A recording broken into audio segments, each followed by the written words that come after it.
After the inauguration in 1993, the Clintons fired the White House Travel Office employees, allowing their wealthy Hollywood friends to take over the lucrative travel business.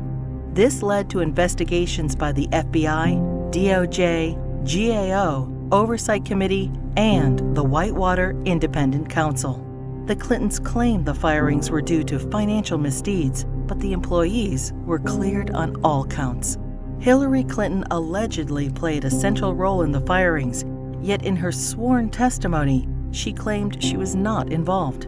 The independent counsel found this to be factually inaccurate and that she made factually false statements. The Clintons were forced to remove their friends and reinstate the previous employees. Vince Foster, the longtime friend and companion of Hillary Clinton, was significantly involved in several Clinton scandals. Due to the strange circumstances surrounding his death in 1993, an investigation ensued. Before the police arrived, Clinton staffers illegally removed boxes of documents on Whitewater and presumably Travelgate and other sensitive issues. President Clinton put his wife in charge of the most expensive program in the country. There was a national outrage that the unelected, unqualified First Lady was going to design America's healthcare system. In a 1993 interview, Hillary Clinton admitted, "I am not an expert on healthcare. I'm not somebody who has studied it." Hillary Clinton kept the Presidential Task Force on National Healthcare Reform shrouded in such secrecy that a federal judge threatened to hold the administration in contempt. 2 years later, the healthcare plan was a 1,342-page nightmare, including gatekeepers, health alliances, purchasing cooperatives, new and higher taxes, and restrictions on choosing doctors. Physicians, hospitals, large and small businesses, insurance companies, Democrats, Republicans, and the general public rejected the program, and it failed disastrously. The General Accounting Office put a price tag of $32 million on Hillary Clinton's healthcare fiasco. For dishonesty, Hillary Clinton and others were fined $450,000. Court costs to taxpayers were $725,000. In 1996, with Hillary Care fresh in their minds, Americans voted both the Senate and the House into Republican hands for the first time in over 4 decades.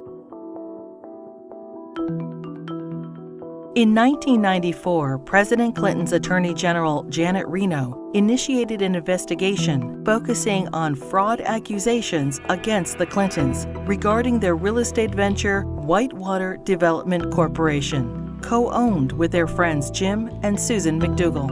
Hillary Clinton was the central figure, and the probe revealed pervasive conflicts of interest between the Rose Law Firm, where Hillary Clinton was partner, and its client, Madison Guaranty, owned by Clinton business partner Jim McDougal. Hillary Clinton claimed billing records, subpoenaed and critical to the investigation, were lost. It is presumed they were stolen from Vince Foster's office the night he died. 19 months later, following the Clintons' acquittal, many of the missing records reappeared in the Clintons' residence. As they were covered with Hillary Clinton's fingerprints, she fell under suspicion of obstruction of justice. Their business partner, Susan McDougal, refused to testify against the Clintons, assuring they were not charged. Susan McDougal went to prison for her silence, but was pardoned by President Clinton. 15 Clinton associates were convicted of 40 federal crimes related to Whitewater. The independent counsel's report highlighted the president's abundant and calculating lies under oath, obstruction of justice, and abuse of power. During this case, many other alleged abuses were uncovered. The 4.5-year expanded investigation cost taxpayers $145 million.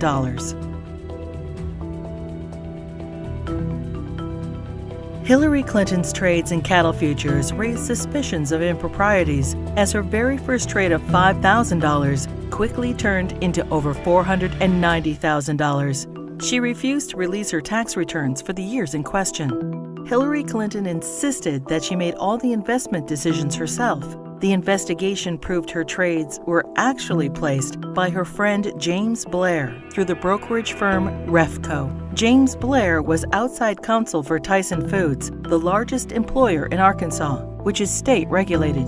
The perception was Mrs. Clinton received preferential treatment and incredible financial returns as a way to garner favor with her husband, then governor of Arkansas.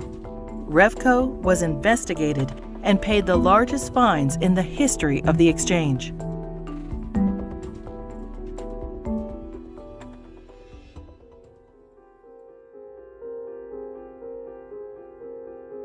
The Clinton administration improperly requested and received FBI background reports on 900 Republican officials. Hillary Clinton allegedly initiated the request to add data to her enemies list, leading to 3 separate investigations in 1996. In testimony, the White House Personnel Security Director refused to name Hillary Clinton as the source of the request, and he was forced to resign. Hillary Clinton claimed she was guiltless and was called a congenital liar in the New York Times. The fund was established so individuals or companies hoping to garner favor with the president could help pay the Clintons' endless legal bills. In 1996, the Justice Department investigated campaign fundraising abuses and cover-ups by the Clintons in connection with an effort by China to influence administration policies. In violation of U.S. law, agents for the Chinese government and military funneled millions into President Clinton's re-election campaign, the Clinton Legal Defense Fund, and the DNC. The DOJ's report stated, "A pattern of events suggests a level of knowledge within the White House, including the President's and First Lady's offices, concerning the injection of foreign funds into the re-election effort." The Clintons were accused of using the IRS to harass their enemies, including Republican politicians, the White House Travel Office, the NRA, Judicial Watch, the Heritage Foundation, and other conservative organizations. A senior IRS official admitted that Clinton opponents were singled out for tax audits. Also audited were Bill Clinton's female accusers, including Jennifer Flowers, Paula Jones, Juanita Broaddrick, and Elizabeth Ward Grayson.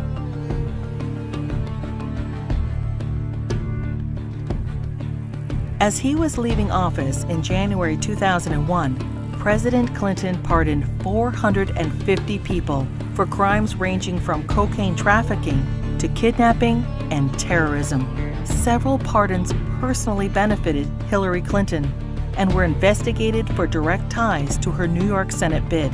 Mark Rich, a billionaire fugitive, owed the government over $160 million and was charged with tax evasion, wire fraud, racketeering, and trading with Iran. Rich's ex-wife, Denise Rich, a close friend of the Clintons, donated over $600,000 to the Clinton Presidential Library just prior to the pardon. Mrs. Rich also gave $14,000 to the Clinton Legal Defense Fund and $135,000 to Hillary Clinton's Senate campaign. The New Square Four were elders of a Republican voting Hasidic community convicted of defrauding the government of millions of dollars. Candidate Clinton met with their Grand Rabbi. Hillary Clinton received their votes, and the New Square Four received their pardons. Hillary Clinton claimed, "I did not play any role whatsoever in the pardons." Hillary Clinton's brother, lawyer Hugh Rodham, charged high fees to use his family influence to obtain presidential pardons. Carlos Vignali, a Los Angeles drug lord, paid Rodham over $500,000, and his sentence for cocaine trafficking was commuted. Almond Braswell, a scam artist, paid Rodham over $250,000 and was pardoned for defrauding senior citizens of millions of dollars. Fighting for Puerto Rican independence, the FALN exploded 138 bombs in New York City, Chicago, and Puerto Rico. During a 10-year reign of terror, 13 innocent people were killed and over 80 were maimed. New York City Councilman Jose Rivera met with Hillary Clinton proposing pardons for FALN members in return for Puerto Rican support in her Senate race. 2 days later, President Clinton pardoned 16 FALN terrorists. These pardons were condemned by Democrats and Republicans, the House and Senate, the FBI, the U.S. Attorney, the Federal Bureau of Prisons, and the Fraternal Order of Police. Another probe into Clinton wrongdoing ensued. When Congress requested additional information, President Clinton claimed executive privilege, preventing anyone involved with the pardons from testifying. Hillary Clinton claimed no involvement in or prior knowledge of the decision. Former Democratic President Jimmy Carter called these shameless pardons disgraceful. The largest political fundraiser in U.S. history became the largest election fraud in history. In the year 2000, the fundraiser for Hillary Clinton's New York Senate race was attended by 1,300 people, including the Hollywood elite and the Democratic leadership. In violation of federal election statutes, an individual, Peter Paul, financed the entire event. Peter Paul was also a convicted cocaine trafficker. In violation, Hillary Clinton was involved with the solicitation of funds and the coordination of the gala. In violation, Hillary Clinton requested in writing an additional $150,000 from Peter Paul in untraceable securities.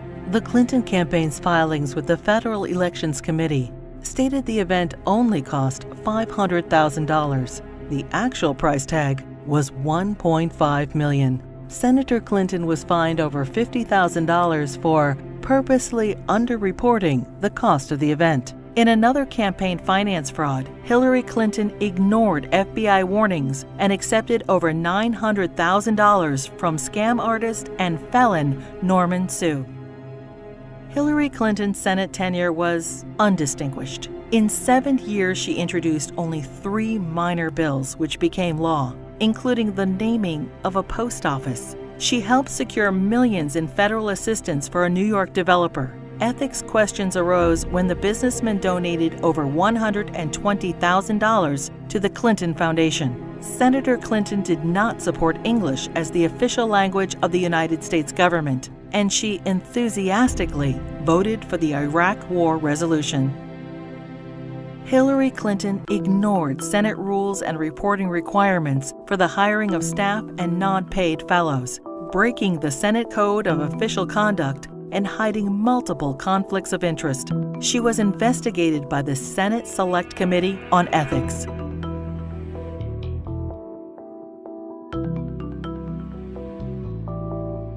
Hillary Clinton's long history of campaign finance abuses continued. Jeffrey Thompson and other fundraising bundlers for her failed 2008 presidential campaign pled guilty to conspiracy and campaign finance law violations. In the primaries, Democrats nominated the little-known junior Senator Obama over the well-known, scandal-ridden Hillary Clinton.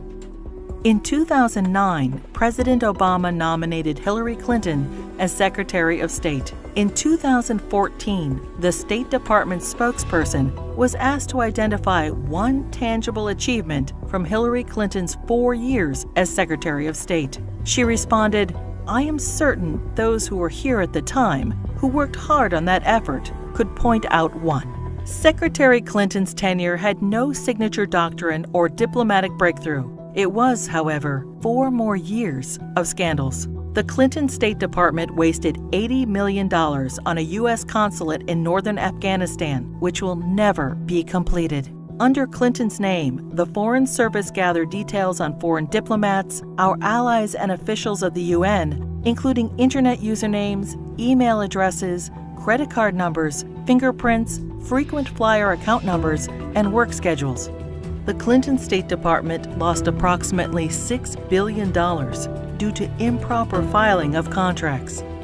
The FBI, CIA, and the DOJ requested that Boko Haram be designated as a terrorist group so the agencies could pursue them. Secretary Clinton declined, and the group continued its reign of terror, including the kidnapping of 300 schoolgirls in Nigeria. A special investigator for the State Department claims probes into illegal acts by the Diplomatic Security Service and ambassadors were influenced, manipulated, or simply called off under Hillary Clinton. These include sexual assaults by State Department security officials in Beirut, endemic engagement of prostitutes by Hillary Clinton's security detail, drug use by State Department contractors in Baghdad, solicitation of child male prostitutes by U.S. ambassador to Belgium. Secretary Clinton's spokesperson claimed Hillary Clinton had no knowledge of any of the scandals in her State Department. We learned of it from the media and don't know anything beyond what's been reported.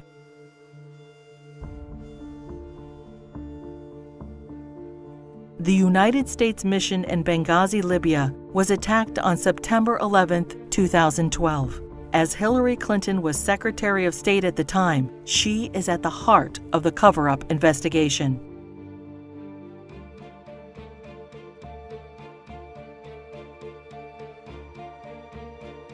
When she finally testified to Congress 4 months after the attack, she famously stated, "The fact is we had 4 dead Americans. Was it because of a protest? Or was it because guys out for a walk one night who decided they'd go kill some Americans? What difference at this point does it make?" Hillary Clinton testified that she submitted all documents requested by Congress. 20 months later, and only through a Freedom of Information Act request, 41 new documents were released, including changes to Ambassador Susan Rice's talking points. More documents are still being withheld.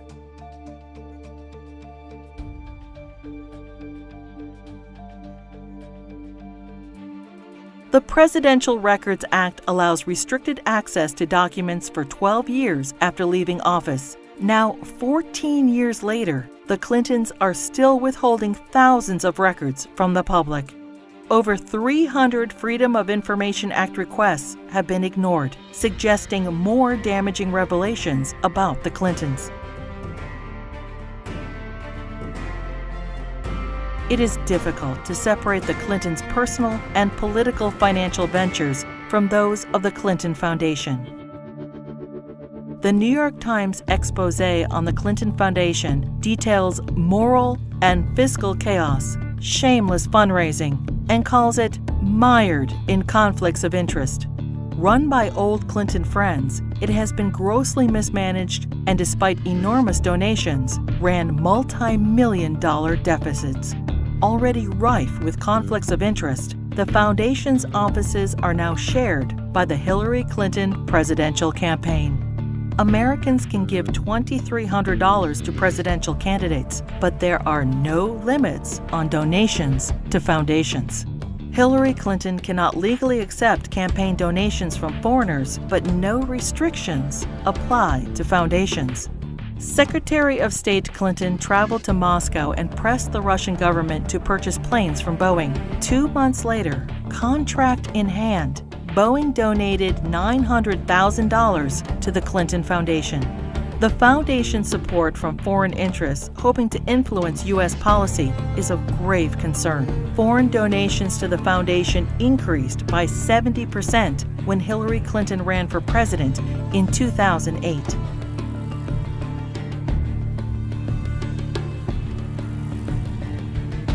Saudi Arabia has financed terrorists, has an abysmal women's rights record, and punishes homosexuality by death.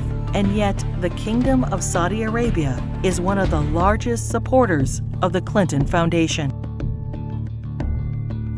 In a Clinton co-presidency, every large donation could raise suspicions of improprieties or influence peddling and lead to non-stop investigations.